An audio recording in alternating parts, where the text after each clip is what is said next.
തൃശ്ശൂർ ജില്ലയുടെ പടിഞ്ഞാറ് വടക്ക് മേഖലകളിൽ, അതായത് തൃശ്ശൂർ കോർപ്പറേഷൻ പൊല്ലഴി മുതൽ വെങ്കിടങ്ങ്, പാവറട്ടി, മുല്ലശ്ശേരി, തോളൂര്, അടാട്ട് തുടങ്ങി ഏകദേശം 10ഓളം പഞ്ചായത്തുകളിലെ നെൽകൃഷിക്ക് ആവശ്യമായ വെള്ളം ചിമ്മിനി ഡാമിൽ നിന്നും നേരത്തെയുള്ള പദ്ധതി പ്രകാരം വന്നുകൊണ്ടിരുന്നതാണ്. ആ വെള്ളം ഇതുവരെ ഈ ദിവസങ്ങളായിട്ട് വരുന്നില്ല.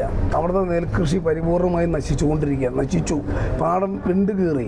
എല്ലാ മാധ്യമങ്ങളും ഇതുമായി ബന്ധപ്പെട്ട് ദിവസങ്ങളുമായി വാർത്ത കൊടുക്കുകയാണ്. ഒരു ജില്ലാ ഭരണകൂടവും സർക്കാരും ഈ കാര്യത്തിൽ പൂർണ്ണമായും അനാസ്ഥയും നിഷ്ക്രിയത്വം കാണിക്കുകയാണ്.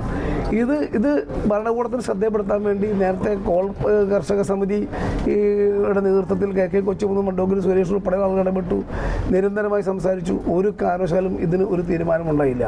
ഇപ്പോഴുമില്ല. കുടിക്കാൻ വെള്ളമില്ല. 20ഓളം പഞ്ചായത്തിൽ കുടിവെള്ളം പൂർണ്ണമായും ഇല്ലാതായി. പഞ്ചായത്തുകൾക്ക് പോലും കുടിവെള്ളം വിതരണം ചെയ്യാനുള്ള അനുമതിയും കൊടുക്കുന്നില്ല. കുടിക്കാൻ വെള്ളമില്ല. ഈ നിൽക്കുന്ന പെങ്ങളങ്ങ് പഞ്ചായത്ത് പ്രസിഡന്റ് വീട്ടിൽ പോലും വെള്ളം കിട്ടിയിട്ട് ആഴ്ചകളായി. ഒരുത്തിനും കുടിവെള്ളമില്ല.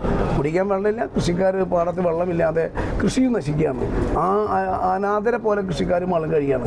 ഞങ്ങൾ കലക്ടറെ കാണാൻ വേണ്ടി വന്നതാണ്. ന്യായമായി ഇത് ഒരു കലക്ടറെ ശ്രദ്ധപ്പെടുത്താൻ വേണ്ടി വന്നതാണ്. ഒരു മീറ്റിംഗ് കഴിഞ്ഞു, അടുത്ത മീറ്റിംഗ് വീണ്ടും ആരംഭിച്ചു. പക്ഷേ ഞങ്ങളിവിടെ ജനപ്രതിനിധികളായ ആളുകൾ കർഷക പ്രതിനിധികളും ജനപ്രതിനിധികളുമാണ്.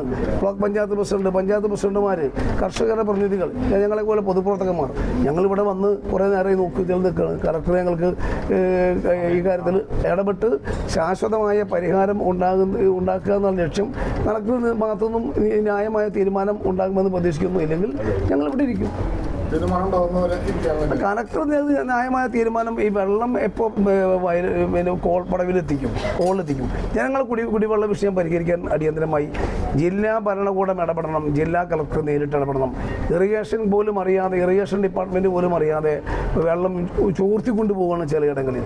ആ വെള്ളം മോഷ്ടിച്ചു കൊണ്ടുപോകുന്നത് തടയേണ്ട ഉത്തരവാദിത്തം കൂടി ജില്ലാ ഭരണകൂടത്തിനുണ്ട്. ഈ ജില്ലയുടെ ഭരണത്തിൻ്റെ പ്രധാനപ്പെട്ട തലവൻ എന്ന് പറയുന്നത് ജില്ലാ കളക്ടറാണ്.